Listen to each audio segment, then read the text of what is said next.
चलिए आज सुनते हैं एक ऐसी कथा जो सच्चे प्रेम, विश्वास और समर्पण की मिसाल है।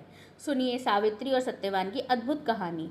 प्राचीन समय में मद्र देश के राजा अशुपति की कोई संतान नहीं थी। उन्होंने वर्षों तक मां सावित्री की कठोर तपस्या की। उनकी भक्ति से प्रसन्न होकर देवी ने उन्हें एक सुंदर और तेजस्वी पुत्री का वरदान दिया। राजा ने अपनी पुत्री का नाम भी सावित्री रखा।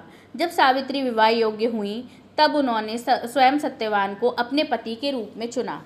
सत्यवान बहुत गुणवान, धर्मात्मा और सत्यवादी थे, लेकिन ऋषि नारद ने बताया कि उनकी आयु बहुत कम है और विवाह के 1 वर्ष बाद ही उनकी मृत्यु हो जाएगी। यह सुनकर सभी चिंतित हो गए, लेकिन सावित्री ने कहा, एक बार जिसे मैंने अपने मन से पति मान लिया वही जीवन भर मेरे पति रहेंगे। विवाह के बाद सावित्री अपने पति और सास ससुर की सेवा में लग गईं।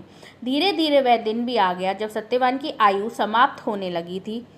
उस दिन सावित्री ने कठोर व्रत रखा और अपने पति के साथ वन में चली गई।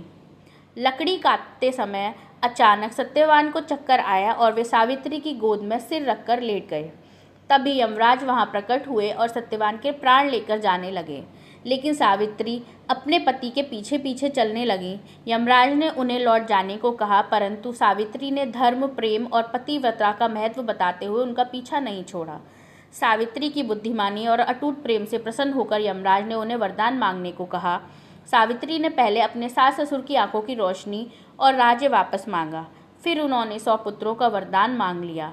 यमराज ने वरदान तो दे दिया, लेकिन परंतु समझ गए कि बिना सत्यवान के यह वरदान पूरा नहीं हो सकता। अंततः यमराज ने सत्यवान को पुनर्जीवन दे दिया। तभी से विवाहित महिलाएं अपने पति की लंबी आयु, सुख और समृद्धि के लिए वट सावित्री व्रत रखती हैं और वट वृक्ष की पूजा करती हैं। सच्चा प्रेम, विश्वास और समर्पण हर मुश्किल को आसान कर देता है। इस कहानी से हमें ये समझ में आता है।